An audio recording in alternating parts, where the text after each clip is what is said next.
Podcasting since 2005. This is the King of Podcasts Radio Network. KingofPodcasts.com. Radio might as well be playing that Gwen Guthrie song, Nothing Going On But the Rent.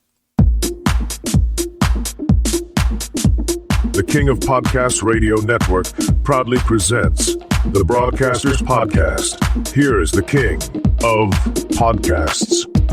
BMI and ASCAP, the performance royalty rights organizations, have decided to get their royalty hikes up on radio stations, and deservedly so. And some of them are quite significant. We're going to talk about that here on the program tonight, among other things with radio and music in general, because there's a lot of reasons why. Now, for this program, this is episode 399. I have no idea what to do for 400 next week. I'll think of something. But yes, we're getting to that milestone already. And soon enough, it will be what? I'll be completing 8 years of this program. Been pretty good so far. And of course, been doing extra interviews here and there, which I hope all of you have enjoyed. Some of those that I've been putting out there pretty consistently. I've had some fun with that. And I hope to go and continue that pretty soon in the coming weeks and months, especially when we get towards the end of the year. I'll probably want to go ahead and start scheduling a few more interviews that I get, much like I did with Joe Partavilla or Carell or Michael Harrison, among others. I'll keep my ear to the grindstone and let you know if there's anything like that coming up. In the meantime, let's go and get into what's happening with the radio industry and royalty rates. Now, this is different than what we would normally talk about when it comes to some of the bills that have been put out through Congress about trying to raise royalty rates, which is the two acts that are the Local Radio Freedom Act. Of course, we know that from what has been talked about from radio, that's their hope to hitch a wagon on royalties and make sure that the NAB gets what they want. But meanwhile, we have the Music First Coalition that wants to go ahead and support the American Music Fairness Act. There we go. So let's get into what actually happened this week. The announcement is, after 3 years of negotiations, the Radio Music License Committee, the RMLC, which handles the governing of both of the performance royalty organizations that are existing today, which is BMI and ASCAP, they now have a new licensing agreement. We were talking about this late last year, and now we're all set. Coming up for 2026, the deals will not only cover the current license term, but also the next. So all stations which have more cost certainty will help both sides and avoid another long and expensive legal fight for the upcoming term. They're normally 4-year agreements. So the new BMI agreement is retroactive to January 1st, 2022, and will be in place through December 2029. Let me give it to you from Billboard. I had to go and pull them up, get around the paywall to get to that as well. First of all, BMI and the Radio Music License Committee, they now have it where licensing rates will be paid by nearly 9,000 radio stations to songwriters and publishers, a historic rate increase. According to the court filings, Billboard reports the new deal will see rates paid by radio stations jump from 1.78% of revenue under the old agreement to 2.14%. Then it will increase to 2.2% by the end of the term. Retroactive to 2022 of January and run through January of 2029. To ask for only a 2%, up to a 2% rate increase, it's historic.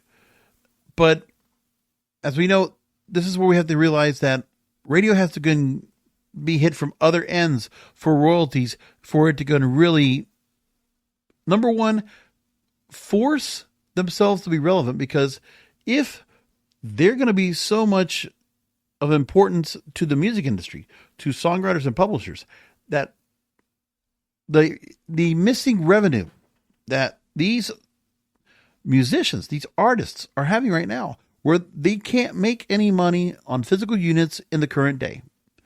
Streaming doesn't do enough. Okay, it's like the analogy I talk about now on my Wrestling is Real podcast, okay, where WWE has $1 billion in broadcast deals, over $1 billion. But yet there is a focus they have sometimes on how they are trying to monetize on the audience that is on social media streaming their video content. And they're only going to make thousands of dollars on advertising from that end. Meanwhile, they're not prioritizing the long form content to the rest of the world, to their broadcast partners. That's a constant argument I make on that program. The same thing goes here, is that it shouldn't be a matter that streaming is a bigger audience, but radio still exists like it was with physical units. You get what you put into it. And that's the biggest problem that music has right now. Music doesn't want to invest. The major record labels do not want to invest in new stars.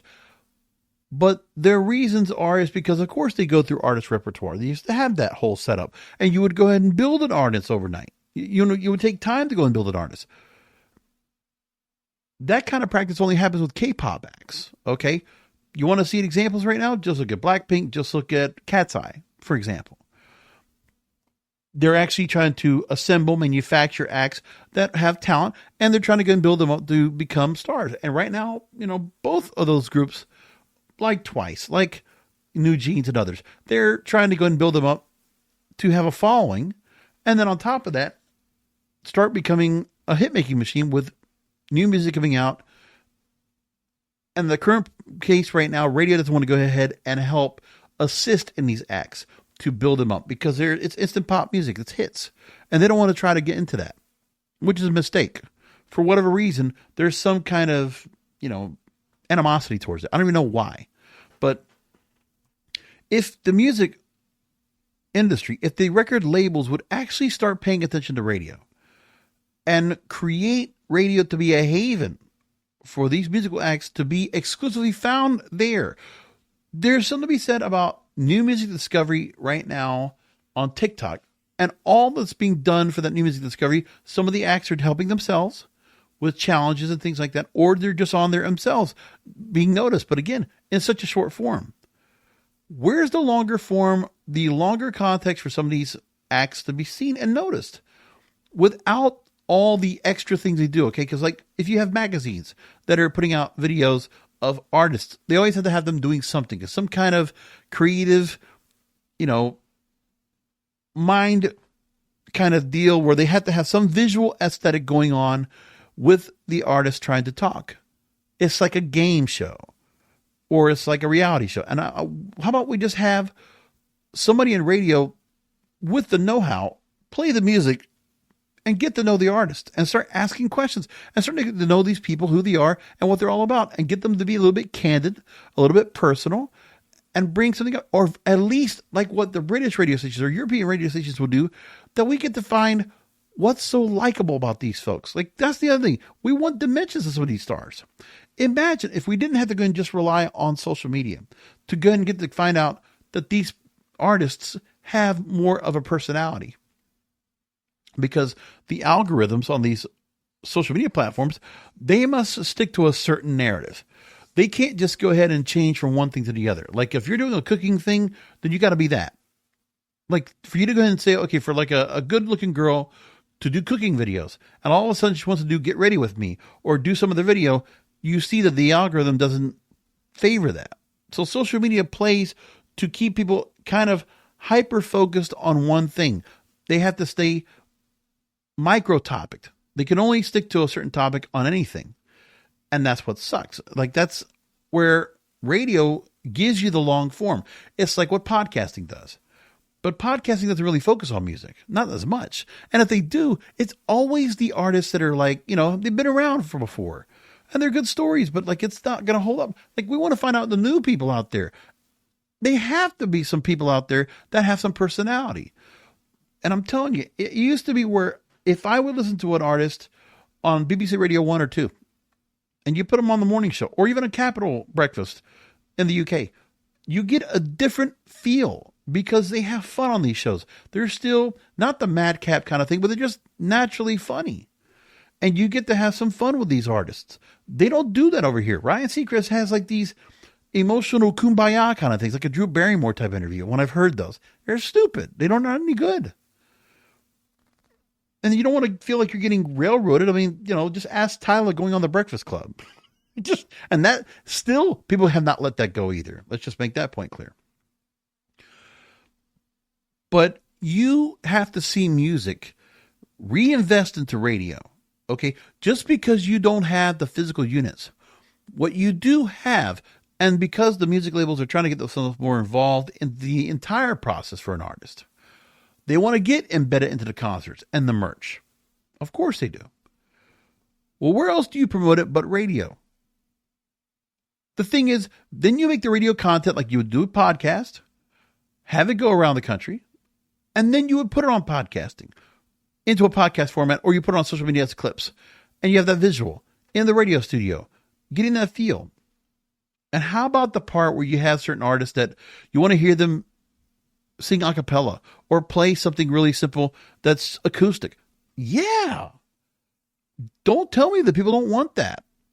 Some of the biggest artists in the world all got their run through radio, going to whatever city they were and getting an interview on the morning show or the afternoon show, whatever it was. Now, part of it is too, is that radio has to actually get themselves involved and start bringing in talent that can actually handle these interviews. Or the music industry starts planting in people to these radio stations that will play ball with music. And guess what? Then you do a deal where you make it where the music industry is helping these talented radio interviewers, these DJs. You give them a kickback on what they're doing on the concerts or whatever they're doing. Make it something that's not payload driven, or if it is payload driven, who gives a shit? But go back to that. Because even though there's a historic rate increase right now that BMI and ASCAP are asking for, they have to do it.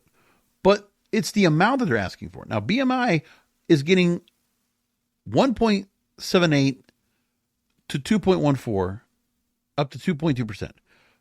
ASCAP's getting more than that. So the BMI, first of all, we'll go to ASCAP. The new rate deal will apply to 8,895 radio stations according to court filings, including those that are directly represented by the RMLC or others that have been agreed to be bound by blanket license negotiations.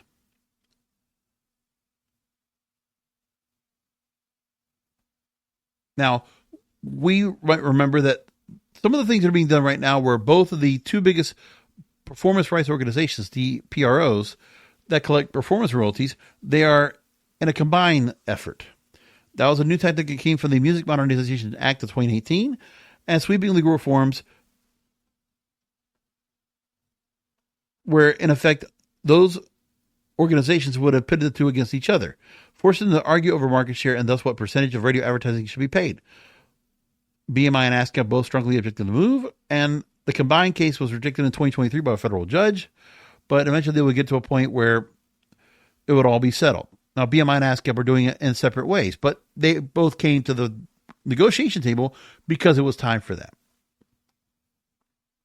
As for ASCAP, different story for them. Shortly after BMI had inked their historic settlement with radio stations, ASCAP would do the same.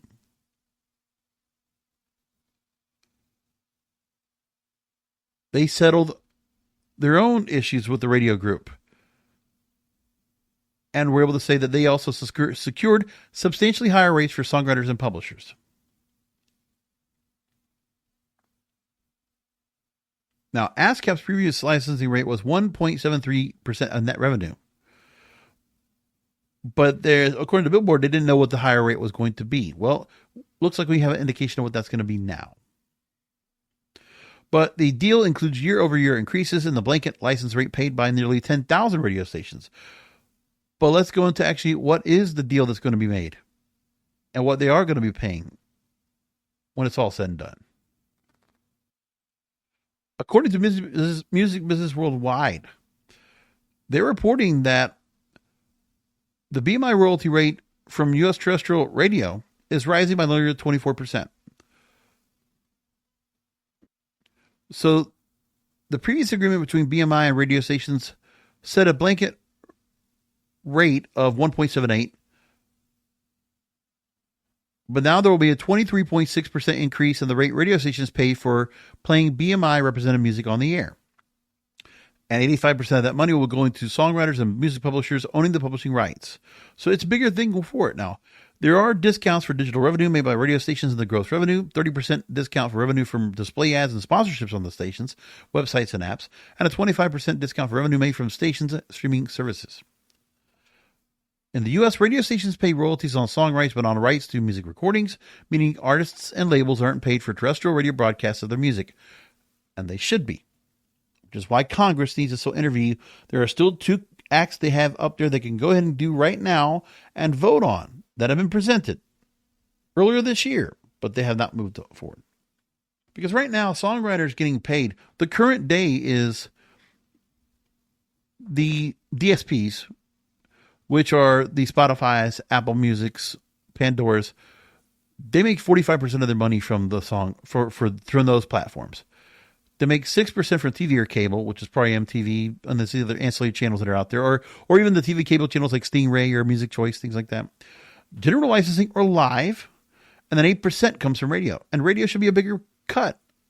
There should be a reason why they go after more from radio because of the ability. But music needs to invest. I said this to Michael Harrison, and I don't know why they don't do that, but they could.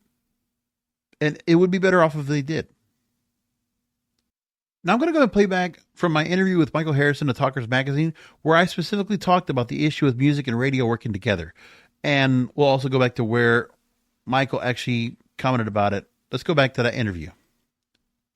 I see sunrise in the uplands if it's possible, because I think there's a couple things that radio can withstand. Number one, I don't think AI can be a factor with radio. I don't think it can. I don't think you can replicate trying to go ahead and say, okay, let's go and get Paul Harvey's voice. We're going to clone him and put back rest of the story, or Casey Case's American Top. We're not going to go back to that again.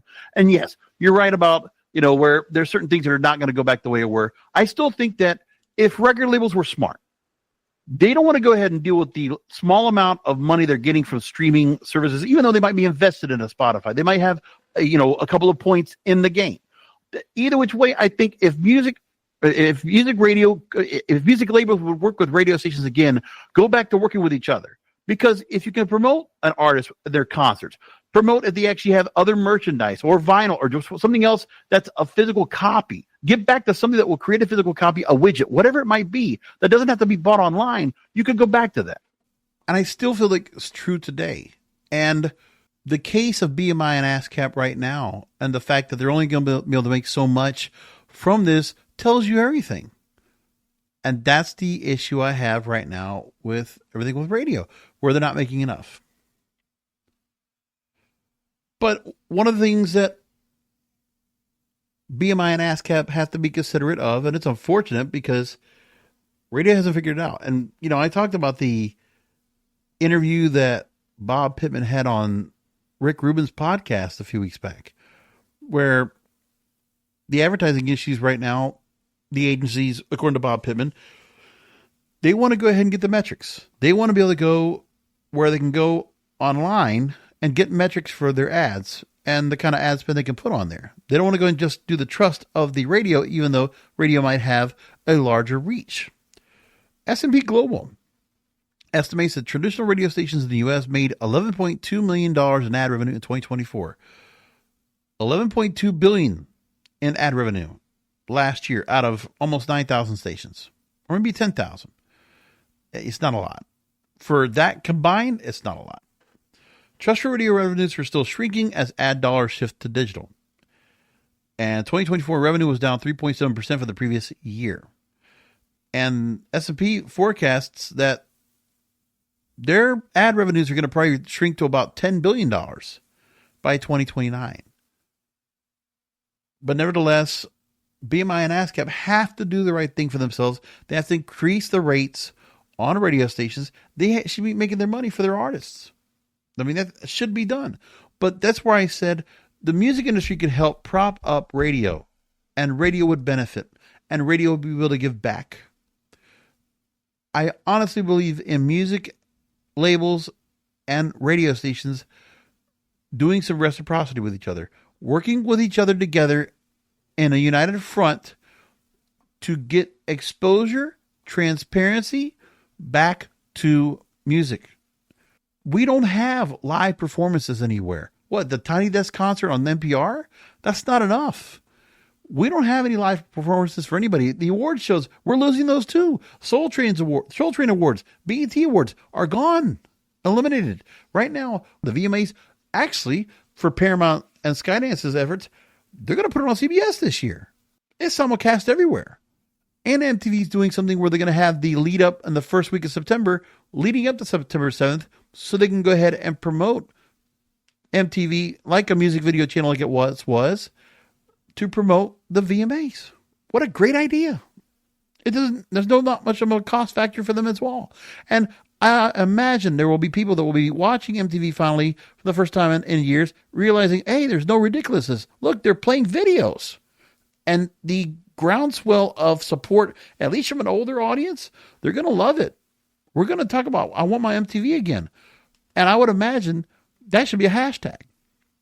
Because when MTV starts playing music videos again, we should go back to saying, hey, let's get back to MTV being MTV again. It's time. They don't have that much reality content in the first place. And if they do, they don't have to go and run it. They have other channels for all that content. So let's go. That'll be a great move. Now, there are also new performance rights organizations that are also operating in the United States.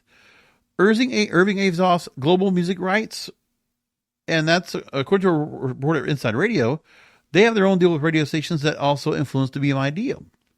So there's those that are coming in here to try to make more money off of what they need. And it has to be done. There's just no choice to that. What's interesting now is this new interim agreement is that stations now have to pay for royalties going back 3 years. From the end of the last contract, December 31st, 2021, because this was all being settled in court. So now stations are going to be paying supplemental amounts owed for 2023 and 2024 based on the new rate. But BMI, of course, it's like, oh, this is like the debt. They're going to extend the payments out. So BMI has agreed to allow these retroactive payments to be spread across 18 installments beginning in October. So it's like radio needs a little bit of help. They need a little bit of performance rights assistance. What can I say? Now, on top of this, the RMLC, they're going to start charging. They're going to be charging as well the Radio Music License Committee. They're also going to be charging the radio stations a fee, another fee on top of everything else that will start in 2025. They're going to assess stations ranging from $28.50 per year for the smallest licensees to $1,080 for stations paying BMI $20,000 more or annually.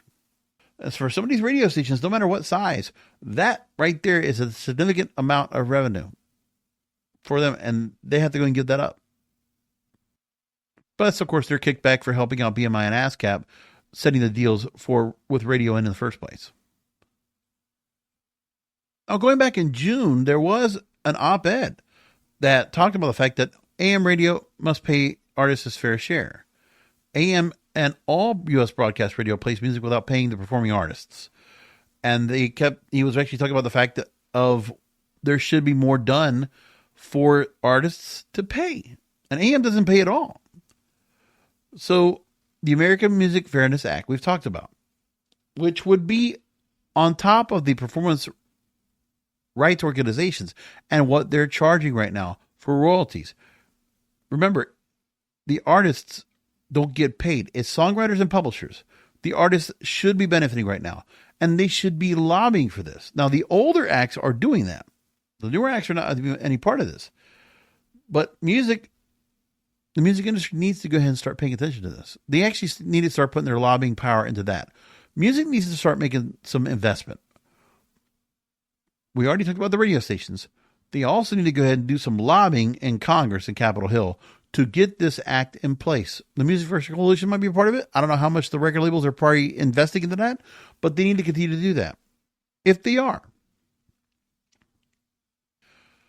The American Music Fairness Act would finally require radio stations to pay performance royalties to artists.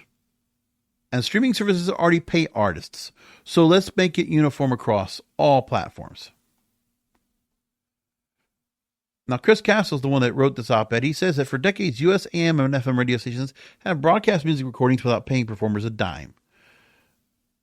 And the U.S. streaming services, satellite radio, and by the way, remember, the music labels also have a piece of the action on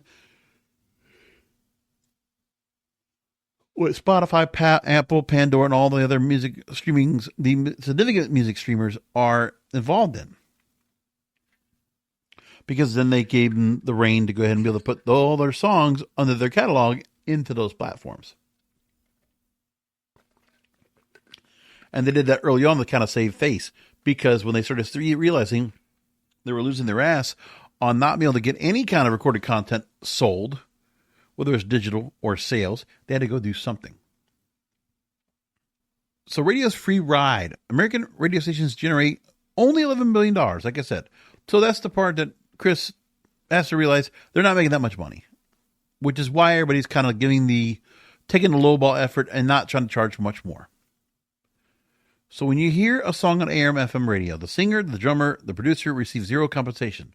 Only the songwriter gets paid, which is as it should be, but it's not enough. So big radio doesn't pay for music, not necessarily for that. Songwriters and publishers, yes. What should happen is radio needs to come up with additional cash for artists, not expect artists and songwriters to divide up what the songwriter gets. But this is where the music labels have to intervene. Music radio needs the music labels to play ball with them, advertise with them, their artists, provide their artists for interviews. And when the artist is coming into a neighboring town or city where they can be featured on the radio station, you get the kickback. Okay? Radio stations should help you sell tickets for concerts. They should help you promote your artists to make sure that people will go ahead and buy tickets for the show when they get there and buy the merch and be involved. And the radio station should also be playing that artist's records all the time.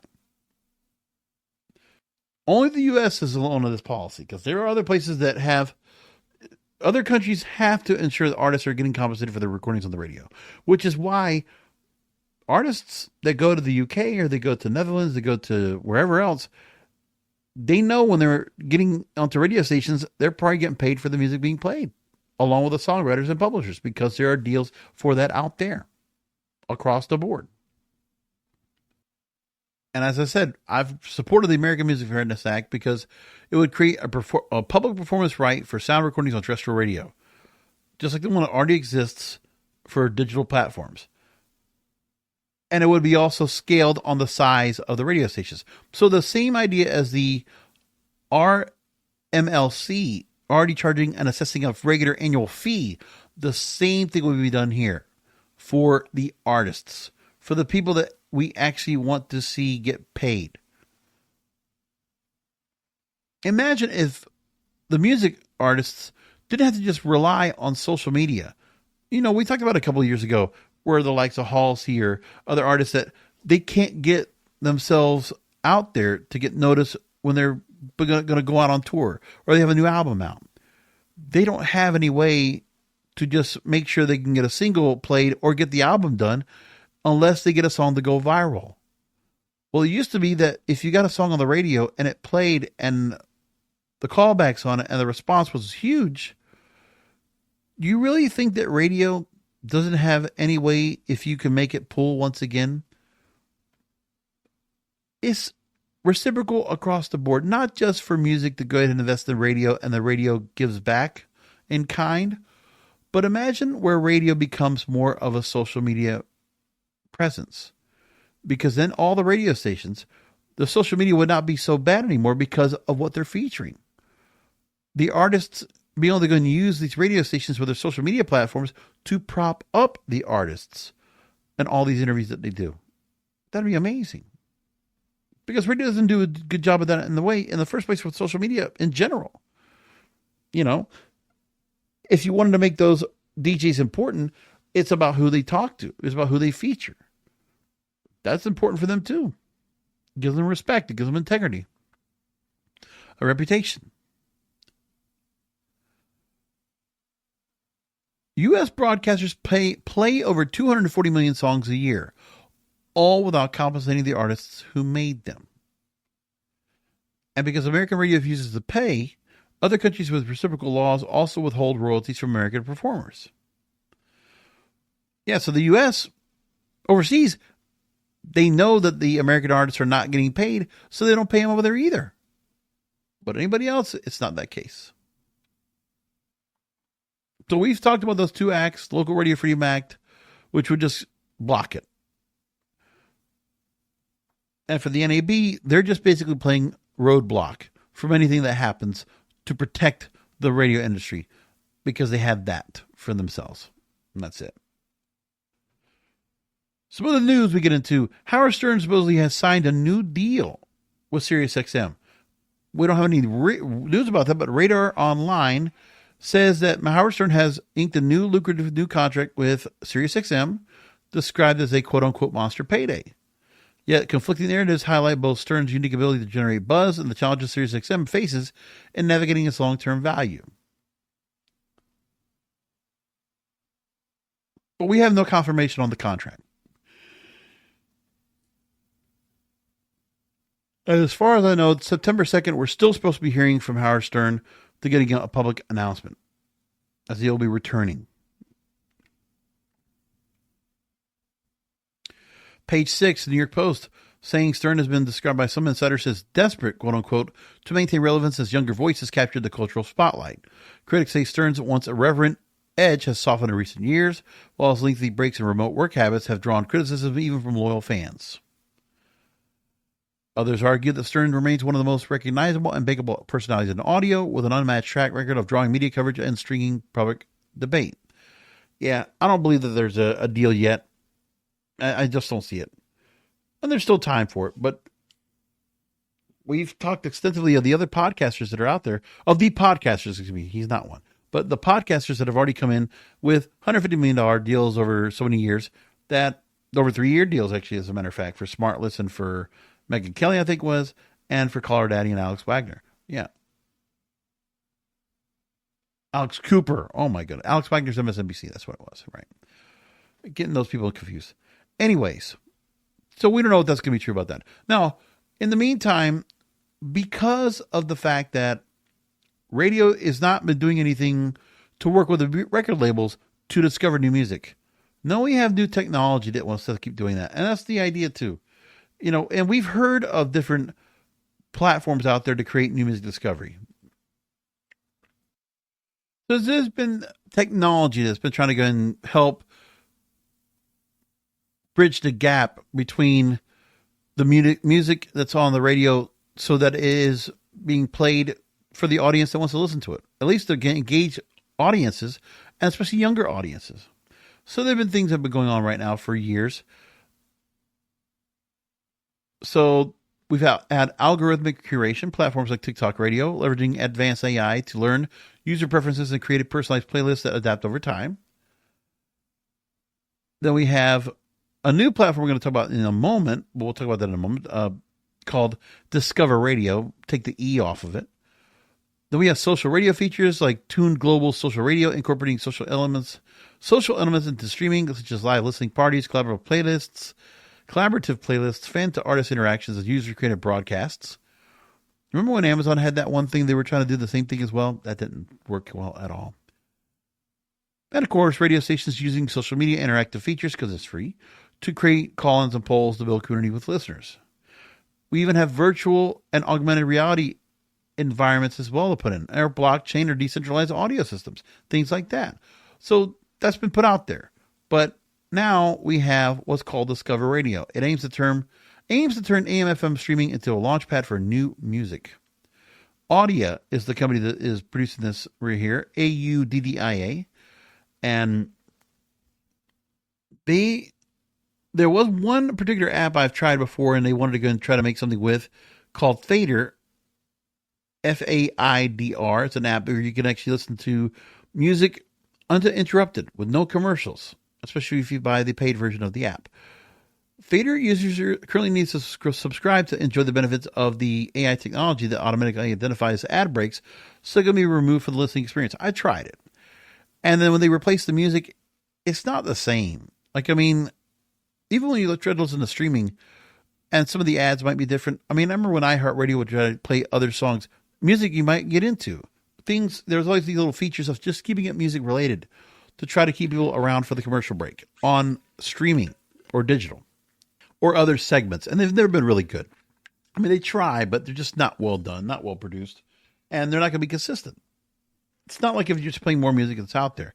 Well, there's a set music playlist that is in Fader where they'll try to match up songs of a certain genre to try to have it blend with the radio station. It doesn't really work that well. It's a nice try, but we need to get a little bit farther up. So here's what they say now. All the premium AI features are not going to be free to consumers.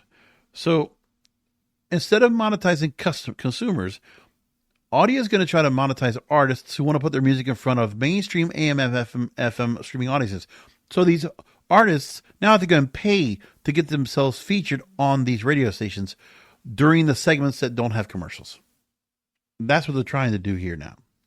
Theo Romeo, the chief marketing officer, says, quote, "The largest group of potential fans remains on radio, listening to music passively, not searching for new artists, even though they are chomping at the bit to hear new, exciting music based on our surveys and research. Our new Discover Radio platform will deliver this experience. Unlike other new music discovery platforms, which allow artists to upload songs in the hopes that new listeners will find them, among the other songs available, Discover Radio delivers guaranteed plays to artists. Leveraging AI to place our songs into radio feeds as part of a custom programming experience and as unique content during what would be typically during an ad break. And it gives artists opportunities to be heard by the many millions of streaming radio listeners worldwide. So this will consist of a new AI placement engine and artist portal. So this placement engine will aim to put the right new song in front of the right listener on the right station. It's like how Spotify would set things up to get you the music they want to listen to. Like tonight, I got to set up my release radar. I got to go ahead and find the songs that are going to be on the playlist they set up for me based on my habit of listening. So I could take songs and put them in all my playlists. Which by the way, I have 6 Spotify playlists. If you want to catch them, I have them all listed at kingofpodcasts.com, and I update them regularly. So just so you know about that. The artist portal will give artists performance analytics on total number of plays, likes and dislikes, demographic data, and facilitate the connection of artists to new fans. In addition to streaming songs on live radio streams, Discover Radio will also allow artists eventually and labels to launch campaigns on streaming apps to promote new songs, albums, and tours. So the idea is the radio station's being streamed on this app, and then Discover Radio is going to have it where instead of hearing bad commercials or the same kind of music that might be similar, but it's kind of overplayed or old or whatever it is, you're going to hear new music discovery on these platforms. Now, music you should know is what iHeartRadio would do, but it's, of course, the artist they want to go and put up in front. But this is allowing these managers or, artist managers or representation to say, hey, you know what? If we can get this in front of radio stations, streaming radio stations, whether it's the big radio station wherever you are or one of these other streaming outlets, and then during commercial breaks, you have this particular platform that will allow you to embed these artists into the same place where all the other artists are. But the artists are going to be paying for their way to get on there. That's where the money's going to come from. So Theo Romeo already says that now they've been running a pilot of the program. They've sourced a handful of new artists and inserted them into radio feeds, and they're looking for more ways to connect with new artists with new fans. Radio continues to be the perfect mechanism to bring new artists. I agree, Theo. But radio tends to only play bands or tracks that have already gained the requisite popularity. New music platforms like Bandcamp and SoundCloud are integral tools for artists to connect with new fans and even monetize their content, but those platforms only cater to a subset of the total addressable market for an artist. So if you know that new music is going to be there and you're going to get a chance to listen to it, money where your mouth is for the artists. They're going to put themselves out there, and hopefully they will be noticed. But now it's like you're not just doing some social media that's just free to hopefully get somebody to go ahead and catch your content and go viral. If people are still avid radio listeners and they're incentivized to listen to a station and retain listening audiences by having new music out there, that's a great idea. Because then you have it where it's suggested music. But the suggestions are not from the algorithm. They're not from the radio stations or these big radio companies trying to go ahead and push somebody down your throat you want to listen to.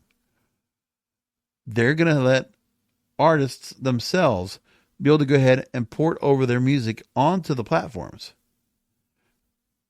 And they're going to have stats and measurements for the money they get for it to realize, okay, they get an audience testing measurement for themselves. They get music research. That's great. So the artists will really get a chance. They don't have to go and produce a YouTube video or social media right away to see if a song's going to do well.